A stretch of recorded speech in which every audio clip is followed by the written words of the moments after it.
We're rolling. All right. Good afternoon or good evening. This is Jory Vanderberg, the 388th Fighting Wing historian. I'm conducting interviews during the 388th Bombardment Group Association 63rd annual reunion at Savannah, Georgia. Sorry about that. Hold on a second. Okay. Again, this is Jory Vanderberg, 388 Fighter Wing historian. I'm conducting an individual of the following individual. Could you identify your name, please? George M. Staley. Okay. All right, Mr. Staley, what is your hometown? Columbus, Georgia. Columbus, Georgia. And what was your rank and job in the 388th Bombardment Group? I was a staff sergeant, a tail gunner on a V070. Okay. And do you remember what day, when did you first join the Army Air Forces or the military? Well, I joined when I was 17, and they called me when I was 18, which was the 13th of October, 1943. Okay. And when you first came into the active duty, where did you first go? What was your initial training? Basic training at Keesler Field, Biloxi, Mississippi. Okay. And do you remember the date that was? 13th of October. 13th October, 1943. Okay. And then what was your basic training there? It was just the basic military training. Yes. And after you completed that training, where did you go from there? Sioux Falls, South Dakota, the radio school. Okay. So you initially were trained to be a radio technician? Yeah. Okay. Radio operator. And then, but eventually you became a tail gunner. How did you get training as a tail gunner? Well, I asked for it. Okay. That dot and dash 8 hours a day wasn't, that was a little bit too much for me. So I asked for gunnery school, and they sent me to the gunnery school in Las Vegas. Okay. All right. Do you remember what time frame that was when you went to Las Vegas for gunnery school? No, that was, it had to be sort of the first of the year, February or March of 44, I guess. Okay. February or March of 44. All right. So how long was gunnery school? Well, it must have been 6, 8 weeks, I guess. Okay. Pretty short. We shot everything they had to shoot, from shotguns to pistols to rifle, old Springfield 03 rifles to machine guns. Okay. All righty. And then when you completed that training, where did you go from there? Ardmore, Oklahoma. That's where we was assigned to our crew. The crew was made up in Ardmore. Okay. And after we practiced a short time, just a matter of days, to sort of gel together as a crew and as a working unit, and then we flew a ship overseas to England. Okay. And these were, by the way, in V-17s? Yes. Okay. All right.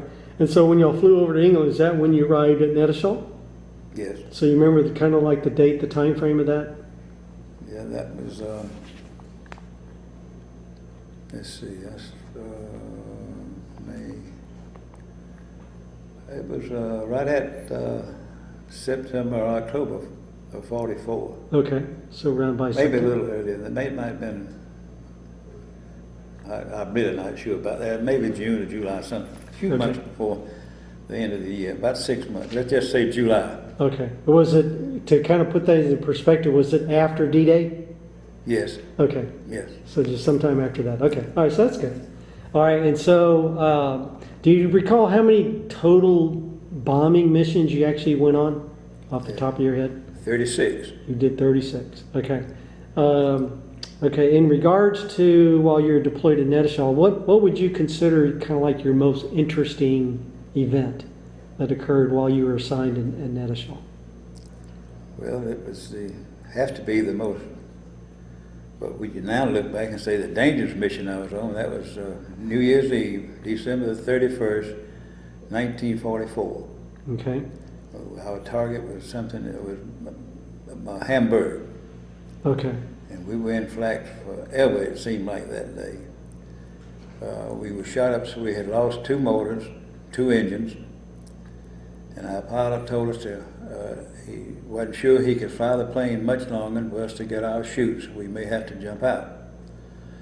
And then that we had a big explosion at nose of our ship, and when the smoke sort of cleared, we found out our bombardier had been hit. His face was all bloody up, and we didn't know how bad or what. So when the skipper found that out, he called us back and said that Dixon, our bombardier, had been hit, and he was going to fly the ship as long as we could. And we had the choice of either bailing out or riding with him. So the whole crew took the chutes off because we trusted that pilot so much. So Okay. with two engines out, the inside engine, one was windmilling. It was turning but not pulling. It was turning toward the ship, toward the pilot, and the other, the prop had just stopped.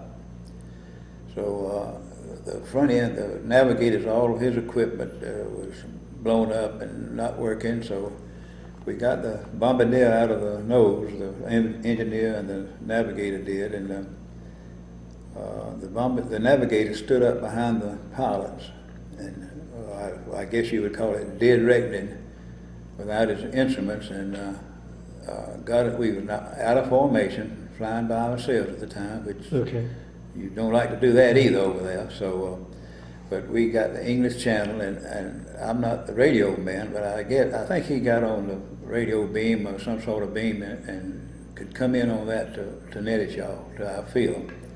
And when we landed, that windmilling prop fell off on the runway. And I don't know who counted them, but they said we had 300 and something holes in our plane that day. And we found out the bombardier wasn't hit that bad. He was hit in the lip. Of course, anything on a cut on your face, you bleed profusely on that, you know. Yes, sir. So it wasn't, we didn't get seriously hurt on that one, but I'll just be honest with you, Joey, if it wasn't for my mother's prayers, I don't think we would have made that back home on that day. On any as far as that goes, because I just have a firm belief, and my faith is now that it was her word and her praying for me that kept me safe. So.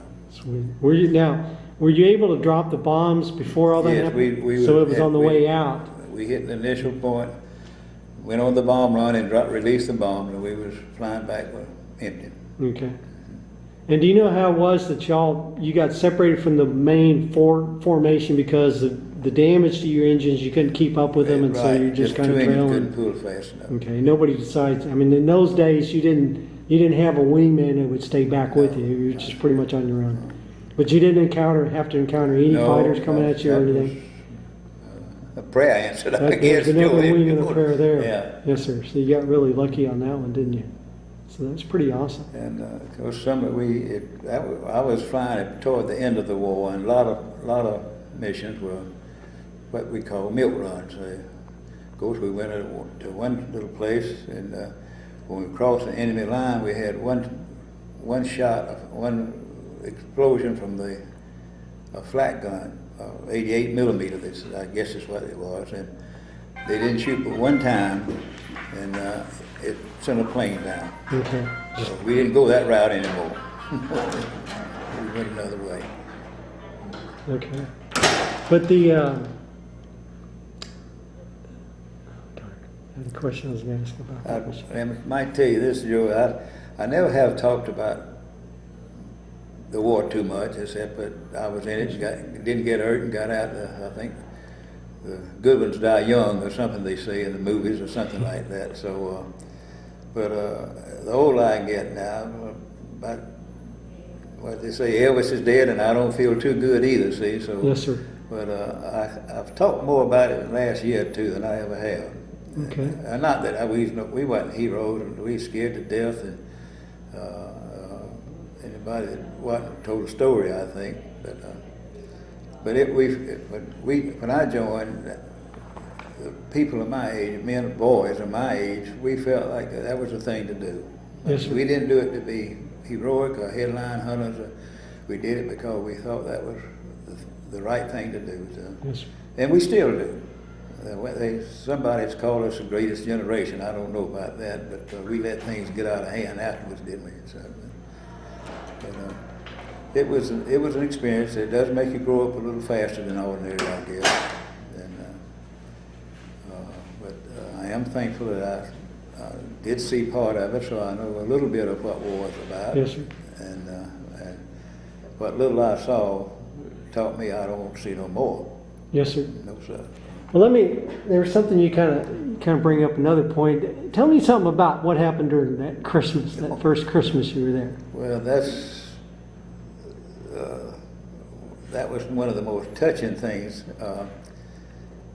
When we was overseas, our enlisted men, 5 of us on our crew, we had a family there that lived, of course, our transportation mode was bicycles or walking, so we rode our bicycles, and it was a baker not too far, just a mile or so from our unit, and we would ride down there and get some bread. They didn't wrap it, they just give you a loaf and you stick it under your arm and ride back. Yes, it smelled so good, and it was good.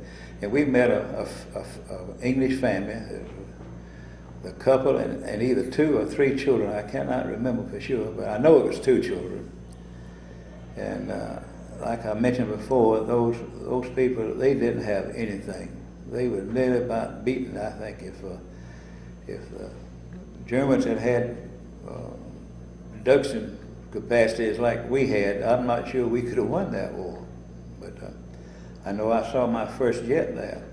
And the time I saw him and pulled my guns around, he was way ahead of me. So he did go on some. But anyway, we got close to that family, and they wasn't going to have much Christmas. They didn't have any money, and there wasn't anything to buy. Yes, sir. So our crew, our members started asking our home folks who sent us boxes pretty regularly to send us stuff not to eat right there and share, but that we could put up and save, like hard candy and canned stuff, cheeses and things like that. Yes, sir. And we had a pretty good little sack full, and we saved it for this family. And we took it, and they had asked us to eat Christmas dinner with us, all 5 of us. And I don't know where they scraped up the money to buy what. All we had was Yorkshire pudding and tea, which was enough. And we didn't eat much of that because we feel like we was eating their food. We just tried to be polite and we did pretty good Yes. at that. So. And those little children, we had an orange or an apple or something for them, and that was one of their biggest Christmas. You just see the surprise and the Thanksgiving in their little eyes. And here we were, just within reason, had anything we wanted and more than we needed. And but I will never forget that Christmas of '45, as long as I can remember right.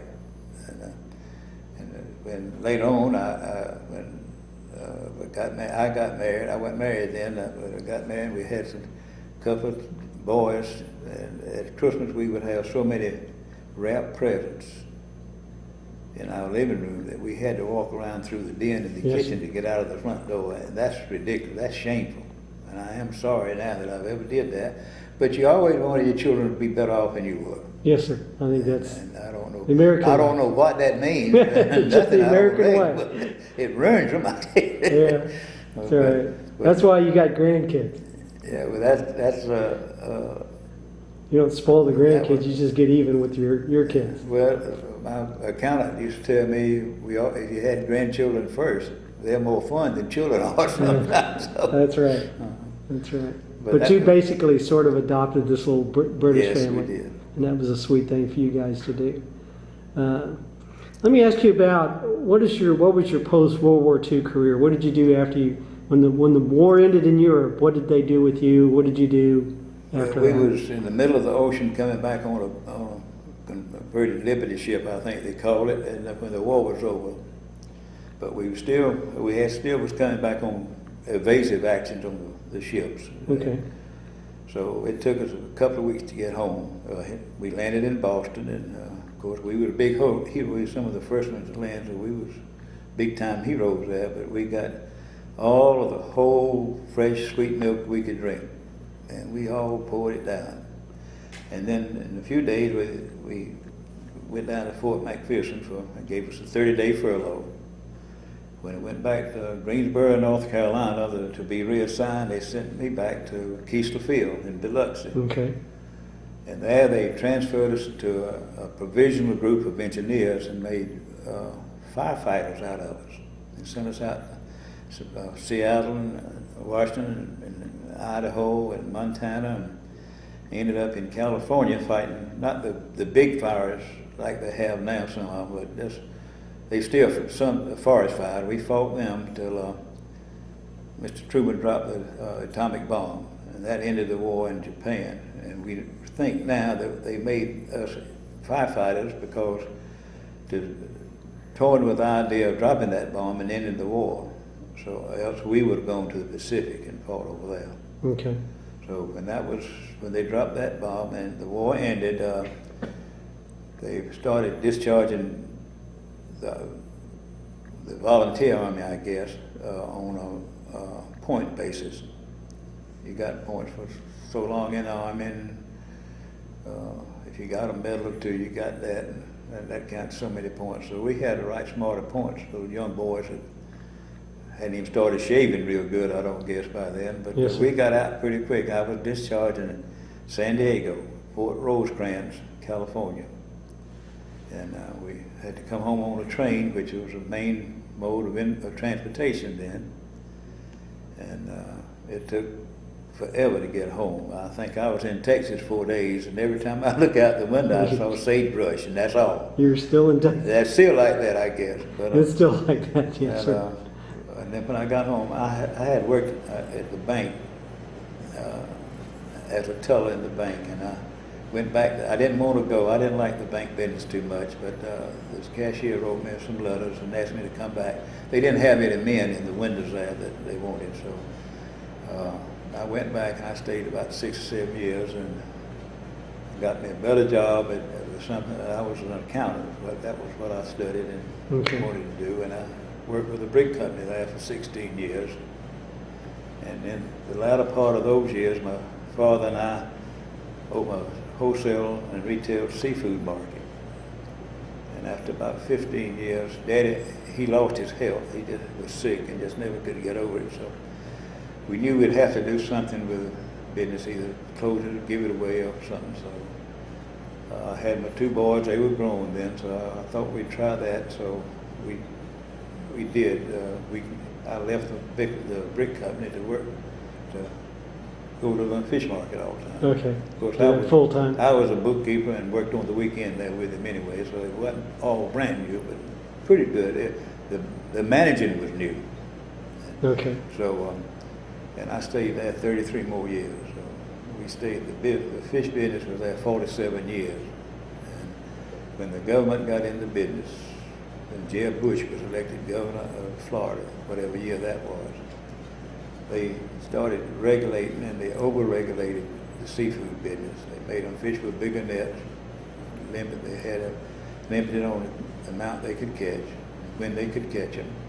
And I couldn't get the material I needed to operate my business, so I just said, well, I'm too old to change, and we closed up. Okay. All right, so that was been your career. Is there anything else you'd like to share about your career in the military or afterwards? No, I was just a short time, and I got in, got the war over, and got home. Okay. All right. That was the purpose of it. That was the purpose of it. There are 2 kind of other follow-up areas that I kind of want to explore to kind of with the other airmen also. Is one has to do with the Chow Hound missions. Do you know what the Chow Hound? Do you remember what those were? I wasn't involved in any of that. Weren't involved in any of those? Okay, I was going to ask you about that if you're involved. That was because there was a humanitarian relief at the end of the war where they were mainly feeding people up in Belgium and Holland where they were dropping food instead of bombs.